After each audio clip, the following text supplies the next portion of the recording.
let's start at the beginning. So what kind of problem is HeliumVision trying to solve? Like, why would someone use this before we get into it?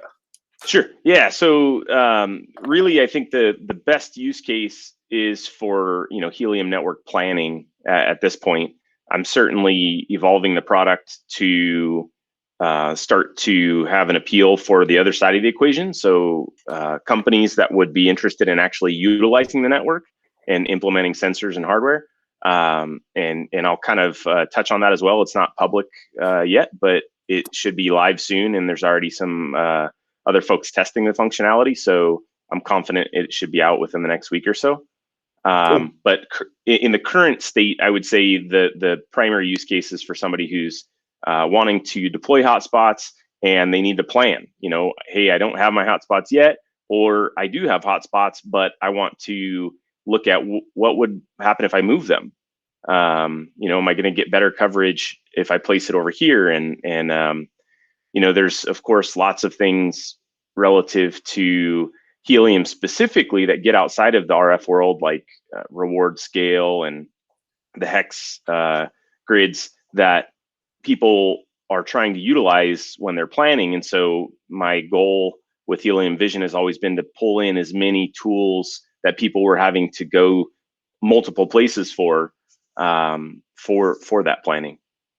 Dig it. And then what's your background? Like, this is all like magic to me. So how did you figure out how to do this stuff? Yeah, so software geek by trade, and then amateur hardware enthusiast as a hobby, and crypto fanatic as an investor. So when I found helium, it was like the confluence of all of my passions. Oh yeah. So I get it. It Cool. was easy to go overboard. Yep. And then any like RF background? You ever done anything with ham stuff, ham radio, or any kind of radio, or was this like an intro to it and you had to learn super fast like the rest of us? Yeah, and to be honest, I still am swimming when it comes to the RF stuff. I had some background in hardware, but it was always in like interfacing with microprocessors so that I could do something with software.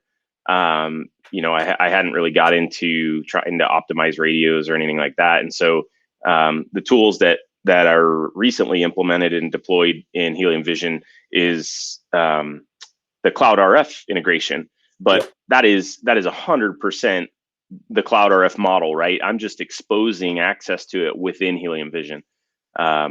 There's no attempt to try to improve it. It's just a matter of like, how can I make it easy for HeliumVision users to create cloud RF simulations and make that work well within the rest of the HeliumVision ecosystem. Dig it. Okay, now that I got kind of an idea of what your intent was, let's get stuck into how to use this thing. Sure. So yeah, we'll just kind of orient ourselves with the layout. Top left is probably going to be the most used section, and if you hover over any of them, it'll kind of tell you what the tool's for. So select a hotspot, select a region, measure a distance, query placement, which this is an important one. And then we have to go into that because that doesn't make sense yet. yeah, we'll dive into each one. Yep. And then here we've got map styles, and so this is the default one that you're looking at here, but depending on your color scheme and all that jazz, you may find a different one more attractive. Layers. This is a bulk of where the new functionality ends up living. And it will continue to end up in this tool panel. So we'll come back there. And then this is the line of sight profile, which once we measure a distance, you'll be able to see that in action. Here's some of the less used items, settings. So you can switch between metric and imperial. And then you can also set a time zone for when you see timestamps, they'll show up in your time zone. And then these are to drive the map to your location here. And so in this case, my machine is picking me up in Flagstaff. And then the other one is if you have the map pivoted or orbited to check out terrain or something like that, you can then flatten the map back out with this one. And just about everything here in the toolbar has keyboard shortcuts. So in particular, just the F key will flatten it back out. The C key will get you reoriented on your location. And those are pretty handy to have when you're doing a lot of orbiting. Cool. And the orbit is just, it looks like right click and drag. Correct. Yeah, right click and drag. A little bit trickier to do on a laptop, but it's doable. And I think you can also do, let me test it out here. You can hold down the control key, at least on a Mac, and then you can left click and drag. Got it. Okay. So kind of starting out with hotspots, because I think that's the most obvious entry into it. You can click on hotspots here, and these are the hotspots that I track. But ultimately, you can track any hotspot. You don't have to be the owner of it. You might be wanting to like keep an eye on one that's in your neighborhood or something. But the functionality that we have associated with hotspots is similar to what you already get from the app, right? From the official Helium app, as well as some of the other providers that will send notifications if your hotspot goes offline. So you do get that here as well. The one difference that I'm aware of is the reward scale changes. So not only do we track online and offline status, but we also track reward scale.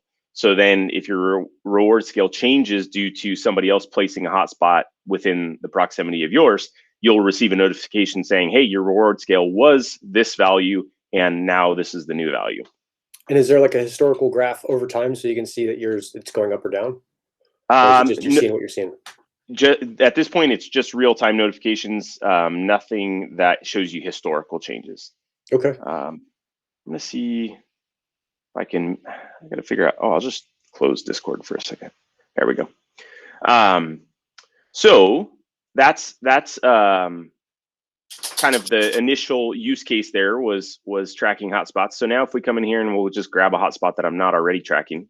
Got it. Yep. That was my next question. Yeah. So this one I'm not tracking, and this button up here will show up a little bit different, right? So in this case, it says track as an option. So I'll go ahead and click on track, and now it's tracking it. And if we were to go back to our list of index, it will be added in this list. I don't remember. It was second from the bottom. Yep. Yeah. So now, we would be receiving notifications for online, offline status and reward scale changes as well. And that's essentially all you have to do to interact with a hotspot. I know some people had asked for, hey, like I have a bunch of hotspots. I don't want to have to go through and click manually on each one. And so we added the ability to click here and inspect a wallet. And so now if we zoom out, and it's kind of hard to do this in any particular order because the features are very much so integrated. Yep. But if we come over to the layer manager, now that we're inspecting a wallet, if we wanted to, we could turn off the online hotspots, and you'll see we have inspected and then wallet here with a color. And so if we zoom out, we can actually see all the hotspots that belong to that wallet. Wow, that's pretty cool. Somebody's got a lot of hotspots. Yeah, kind of a cool feature. Yeah. So that's one thing that's nice. But also, if you wanted to, you could track all the hotspots. And I'm not going to click that since this wallet has 498 hotspots. But this button here at the top, that was one of the features people asked for. Like, hey, I want to be able to add all 20 of my hotspots in one click. Pretty cool. So yeah, now we can step back and look back at that specific hotspot. And the feature that we just kicked off, and I know I'm jumping all over the place here. The feature that we just kicked off was the RF simulations. Again, that's coming from the Cloud RF model. You can just click on generate RF simulation right now and it'll kick one off. But you can also toggle the advanced inputs. And we actually just this morning launched environment and resolution parameters. And these, again, are all Cloud RF parameters. We just hadn't exposed all of them. We were kind of picking which parameters made the most sense for Helium users to modify and not burden them with every possible variable. Yep. So, here, I'm pretty sure I would say this is a suburban mixed. And for this particular region, I don't think there's a big benefit to doing the high resolution. So we'll just click on generate. And it's got to go talk to Cloud RF, and then it comes back with a simulation, which is pretty cool. That's rad.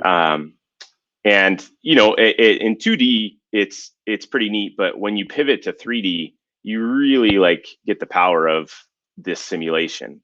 Yep. And it's like, oh wow, yeah, like it drops off right there. Like no wonder we're not getting coverage there. Super cool. Really, really powerful stuff. So we'll flatten that back out. Go ahead. Nick, let's kind of pause for a second there. Can you talk to me about how you might use this if you were going to place a hotspot? Yeah. We'll definitely get into that. Okay. Cool.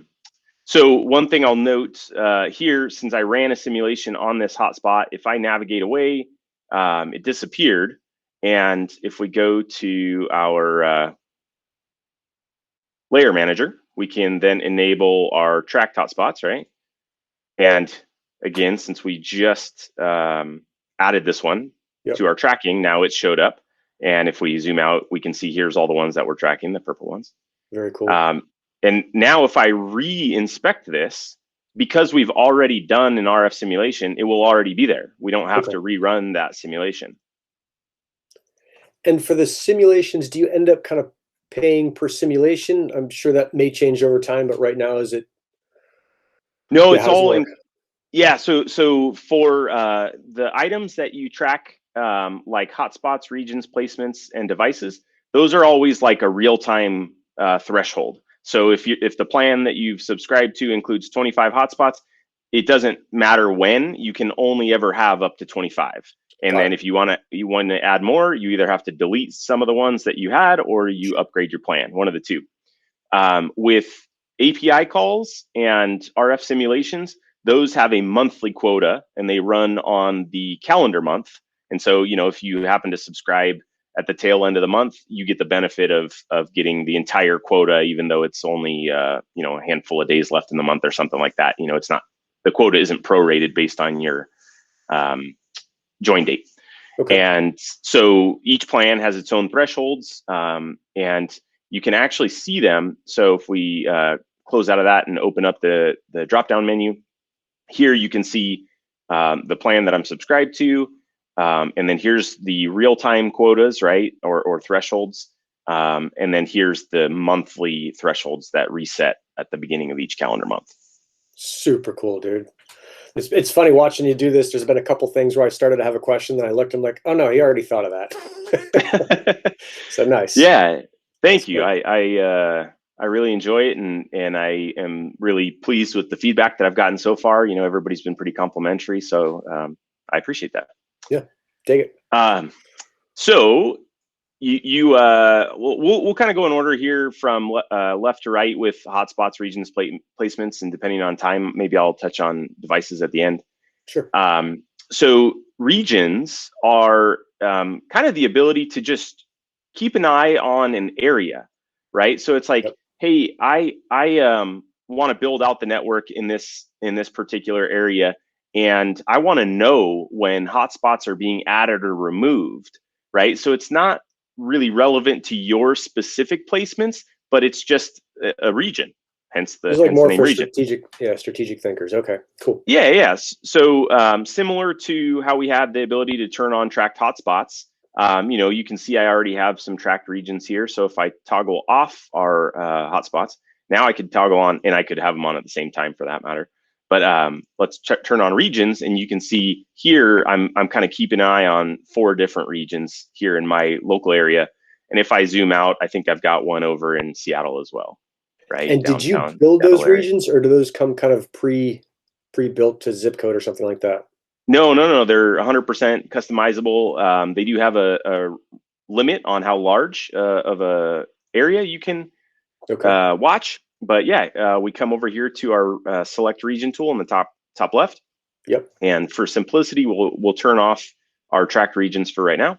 Yep. And then, let's say we want to come out here and watch Notice, which is a tiny little town in the middle of Idaho, which nobody would probably worry about watching. But we grab our region select tool and then click and drag. and we get kind of a little summary. So in this case, there's no hotspots, no average reward scale. That should have calculated the area. Not 100% certain why it didn't that time. We could try again. Does it usually take some time to do that? No, that's usually instant. And I'm kind of curious if it's because I'm picking an area that doesn't have any hotspots and maybe there's just a bug there. Let's look at if we grab one that has some. Yeah, there we go.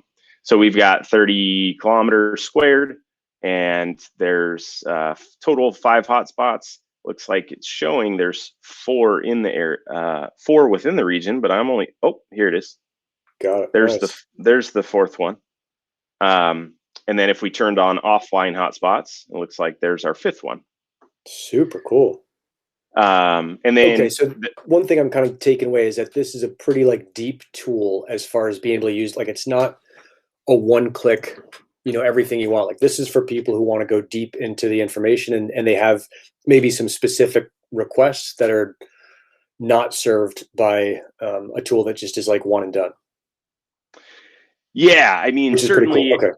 This is certainly oriented towards power users, you know, Yep. people who want to build the network. You know, if you're somebody who's just buying one hotspot and you're going to throw it in your closet, you know, or by your window, you know, there's probably not a super great use case for HeliumVision because it really doesn't do much more than they can get from the official app if they're just trying to keep an eye on their single hotspot.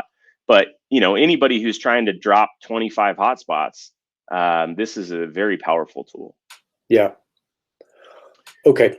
Yep. And yeah, we could talk a ton about people who are just like buying one and then asking a million questions. It's like, hey, you already know where you're going to put it. You already know what you're going to do. Like, why are you worried about all these other things? Okay. Let's totally. Yeah. Don't get me off track there. yeah. No worries. So you saw here we can, and I guess I should just kind of give a brief overview of the layer manager. We've already kind of touched on it, but any layer that has the little /i icon can be hidden. So we can turn off all those layers.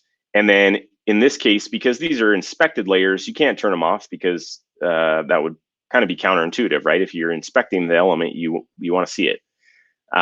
Tracked layers, this allows you to show all of your tracked regions or all of your tracked placements, all of your tracked hotspots. And then the H3 grid, which anybody who's using this tool is probably familiar with.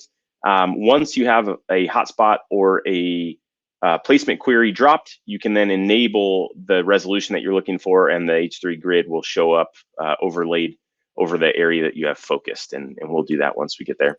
Cool. And can you drop it before? Can you put the layer on before you drop a spot, or do you have to drop a spot first? You have to drop a spot first, and you'll see why if we do it. I know we've been kind of dancing around the query placement, so let's just do it. Let's turn on online hotspots so we get kind of an idea of where everything else is at in town. And let's say, hey, we want to let's come drop one like maybe right here. Down in the valley, don't you do that, Nick? And so now the first option is to expand this radius, and this radius is what helps us identify which are our kind of neighboring hotspots, which hotspots fall within this radius. Okay, yep. I'm just going to go back for a second. Just sometimes I'm super slow. The query placement, I didn't understand why those words were used, but you're basically saying, hey, this is the tool to see if a placement is good. You're querying whether or not the placement is good. Okay. Yeah, but essentially, the hotspot data is coming from the Helium network and the Helium API. So we can already display existing hotspots. Yep. But what happens when you want to put a hotspot somewhere that one doesn't exist? Totally. So that's exactly what this tool is for. And this is probably the best tool, right? This is what most people are coming to HeliumVision for. They want to, okay. Yeah, and the ability to track them, right? So it's like not only can I inspect a single place. Yep. So I don't know. I know I already have one there, so let's just go pick somewhere different. And actually, let's go pick one here because then we can play with CloudRF while we do it. So I happen to know this road is right in the middle of a valley. And let's say we'll go ahead and like crank that up a bit. And now before we save this, we might say, hey, let's go ahead and run that cloud RF simulation and see, is this actually going to be good? You know, I've got some hotspots nearby, but am I going to talk to them? So if we come in here and we'll go ahead and bump up our radius, let's say we make it match the radius that we set on our kind of neighboring hotspots. And let's say, hey, we know we can get this up on the roof for an antenna. So let's go like 5 meters above ground. And we're even going to use a 5.8 rack. And I'd say that's reasonable. And now let's generate that simulation.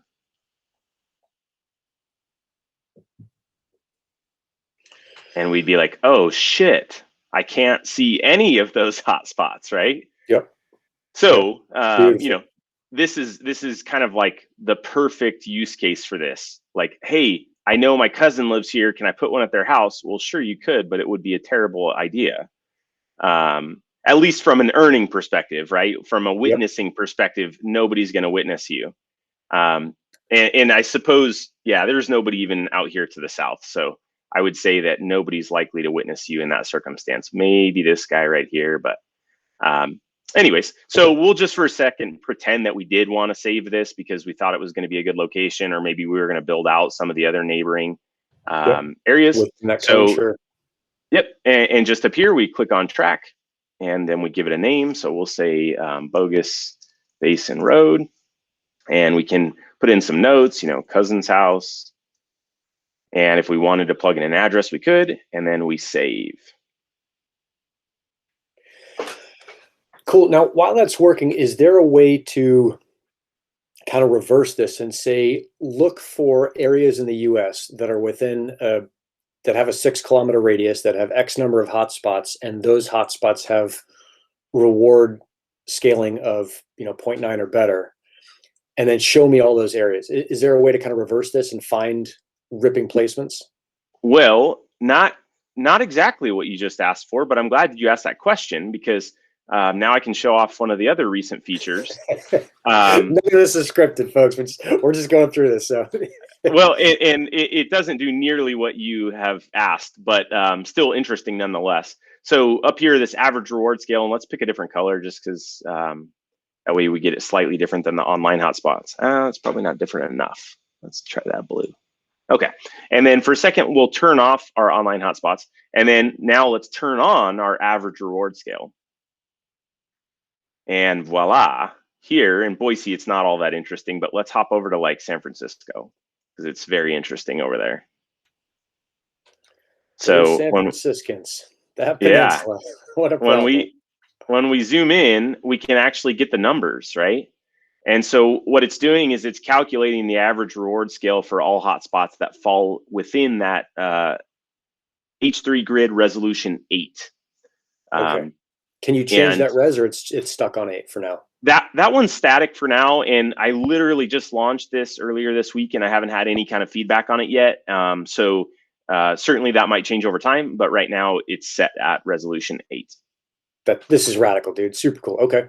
Neat. Yeah, super neat. And you know, if you then, after this is on, if you kick back on your online hotspots layer, you can actually visualize why, right? Because you can see, oh yeah, you know, these are like densely placed, but there's only one over here.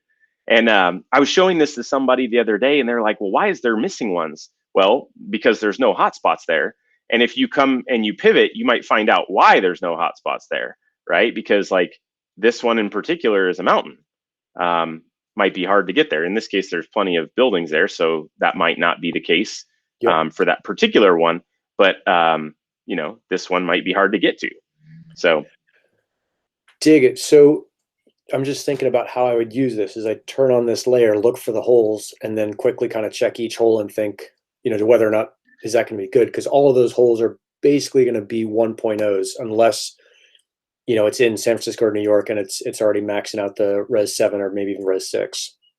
Yeah, and certainly there's opportunity for feedback. You know, I'm not an expert in reward scale calculations, and so I'm looking for feedback on, hey, what can I do to make this tool better? But and yeah, I think you told me that you can change the colors on those reward scales, so I can make it kind of traffic light, green and red. No, Or it's no, always not yet. So okay? you can pick the color of the 1.0, and then Got it. it just fades to darker when it's getting lower than 1. Right. And again, Interesting. San Francisco is a better representation because you get much lower reward scales, right? So like Sure. I think half is probably the lowest we're going to get in our area. Yep. Um, Okay, super cool. I'm getting a ton of folks in LA. Can we just take a quick look at Los Angeles and yeah, see what totally. that looks like?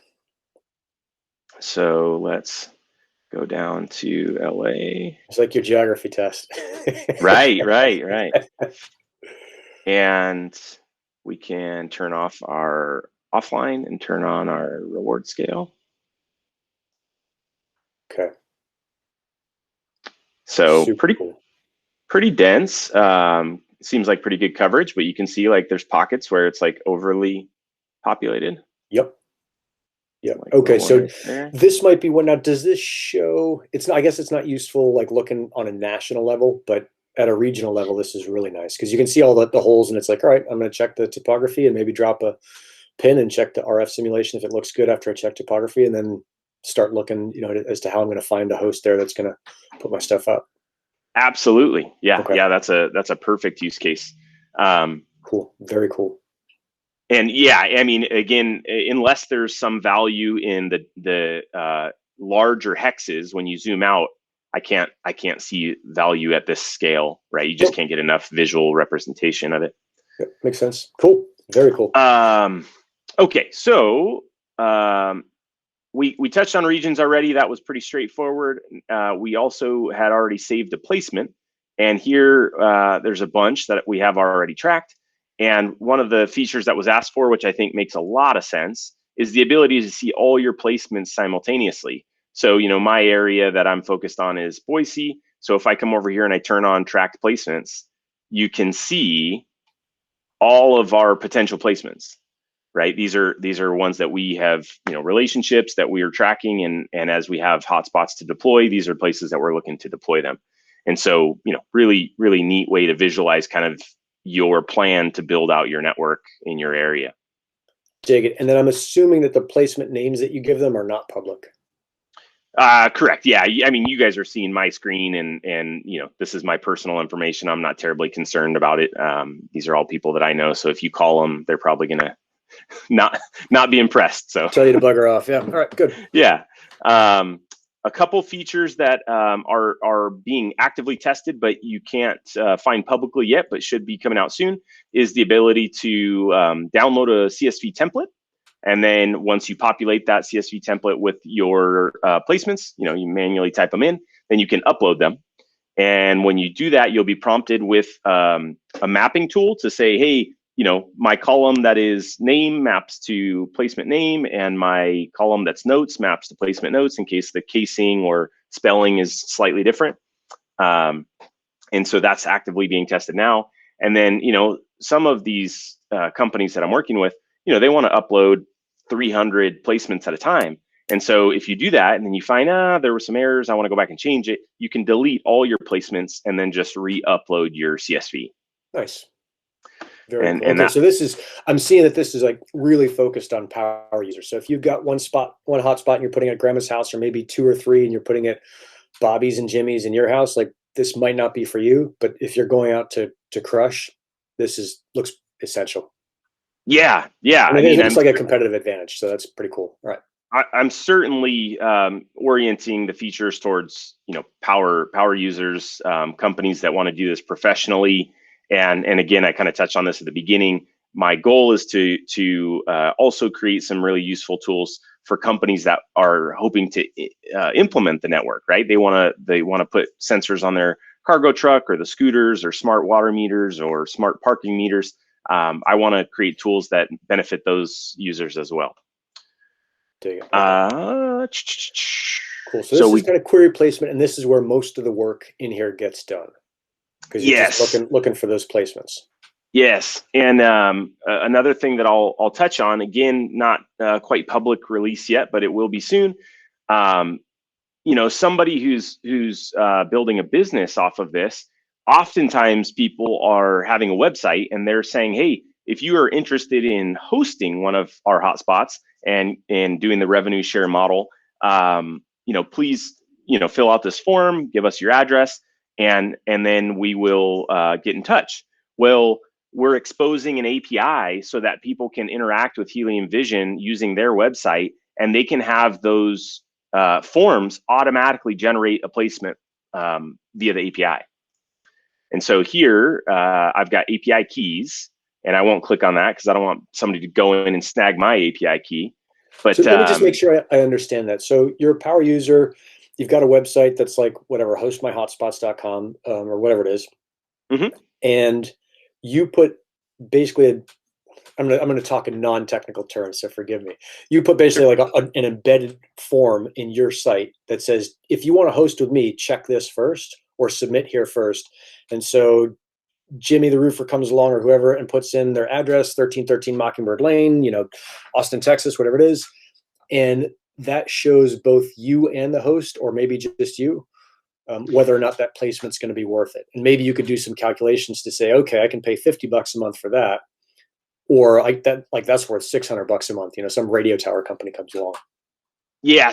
So I imagine if I was a host implementing this, I wouldn't give the potential host any feedback, right? They're literally just plugging in their address and, are they in an apartment? Are they on the 10th floor? Those types of details. Yep. And they hit send and then they're done. And behind the scenes, that company, their website is then sending an API request to HeliumVision, and it's saying, generate this placement. And then somebody who works at that company is then going to come in and they're going to come and look at their placements. And they might come in here and they say, hey, sort by created at descending, right? So show me the ones that just got added. Yep. And in this case, this is the one that we added just a few minutes ago. And that could have been added by the API. So, for again, businesses that are power users and are really planning to utilize this at a large scale, this API access is going to make their lives a lot easier. Instead of manual entry, they can automate all that. Very cool. And I'm assuming you can help with that if they're like, hey, I'm not really a tech guy. Certainly, yeah. I mean, I do my best to try to support my customers. There's a balancing act in terms of like, if you're using a different programming language than what I'm comfortable with, I may not be the best resource, but I can certainly help, fill in the gaps in terms of like, what do I need to be doing? What's the payload need to look like? All those kinds of things. Okay. Super cool. I like how this is shaping up. This is neat. One of the other kind of cool tools that I think we've got is the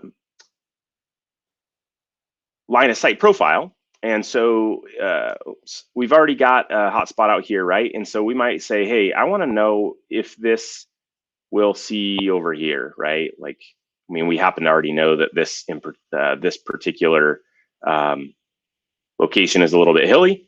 And when you orbit, you can kind of visualize that, right? Super cool, right? But you can also then turn on this line of sight tool, which you have to kind of hide the menu to get to. But it shows you what that profile looks like.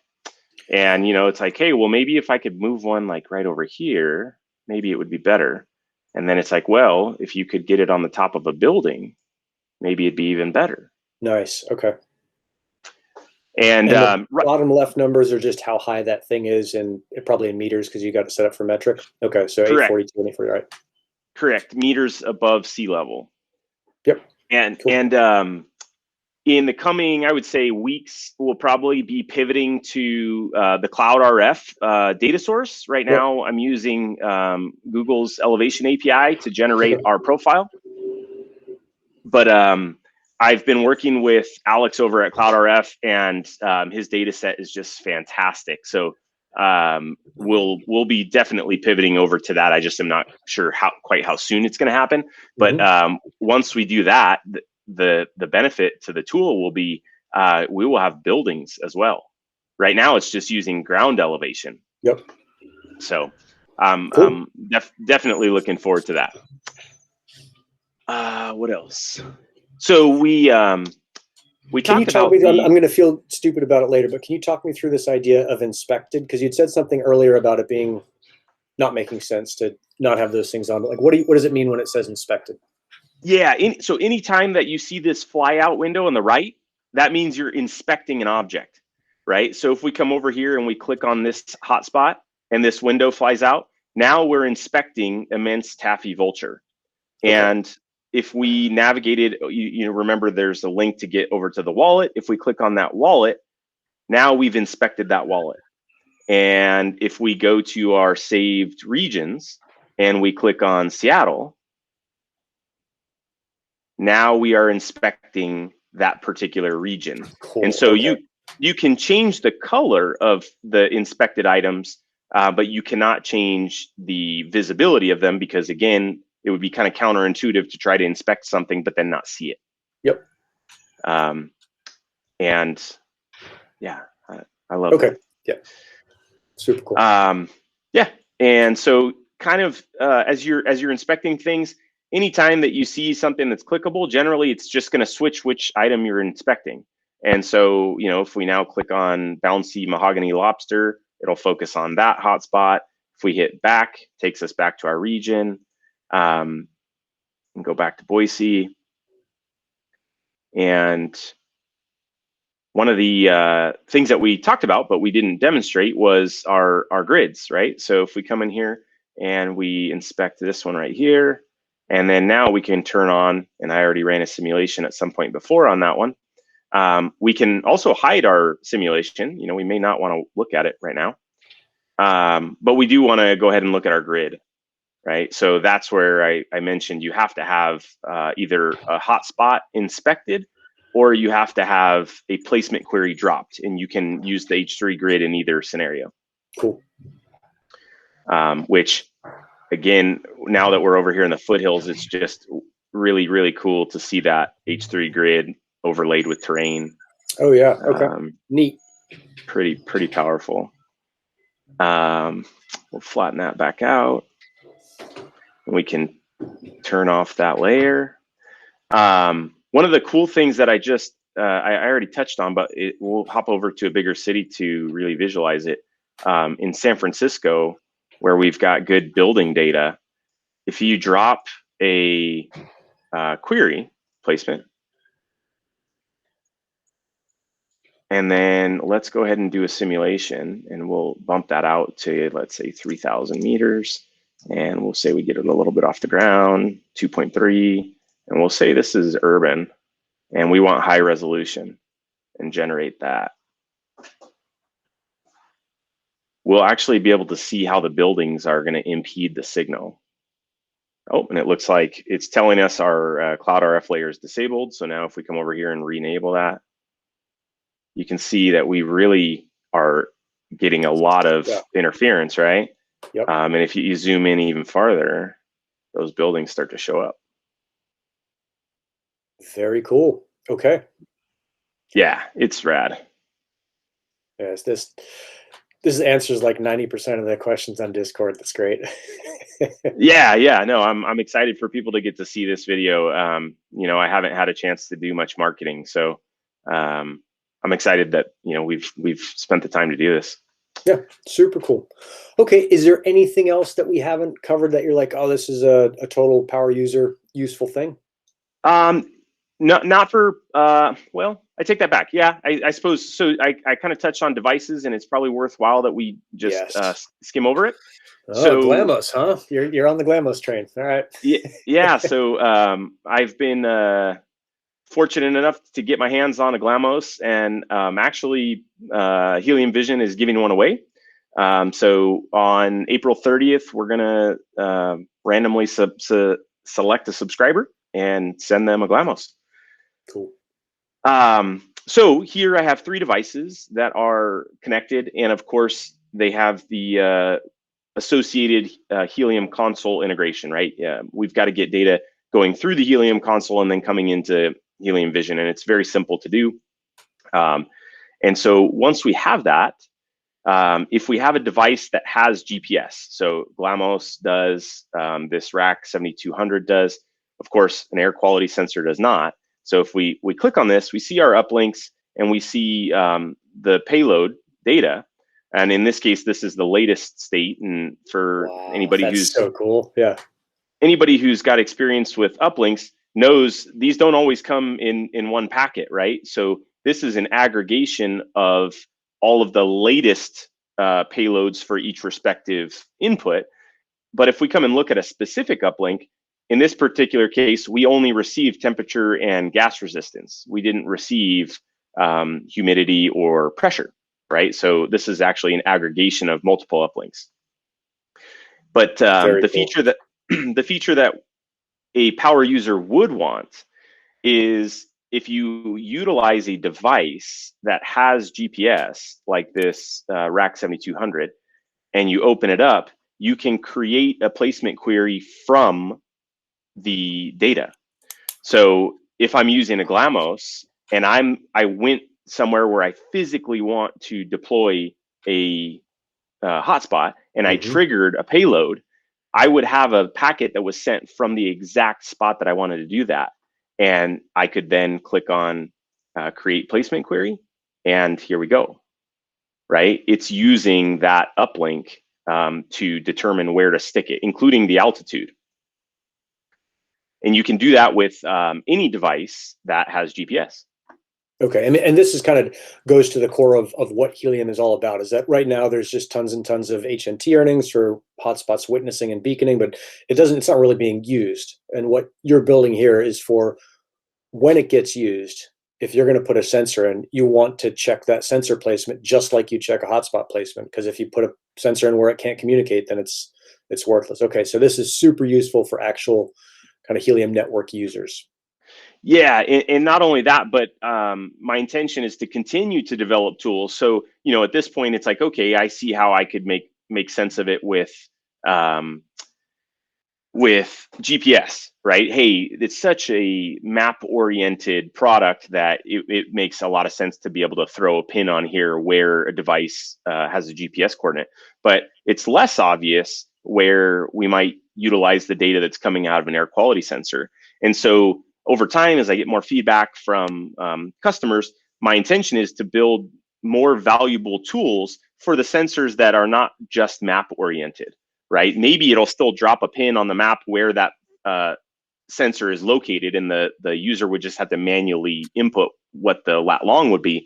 But then let's leverage the system and all the infrastructure to make it valuable, maybe to farmers, or somebody just told me yesterday, like, hey, this probably has some fantastic uses for public safety. So I don't know where it'll go, but my goal was to lay the infrastructure so that we can continue to build, useful use cases and prototypes. And I'm hoping that we get the opportunity to be part of some of that. Dig it. All right, Nick. So kind of bottom line upfront takeaway is that if you're a power user, this thing is super helpful. Looks like lots and lots of options, lots of details, lots of features, and under super active development, like you're on this more than 5 minutes a day. Yeah, for sure. Yeah, it's been a labor of love, but for now it's totally a passion project, and it's thus far getting good feedback. So I'm going to keep plugging away at it.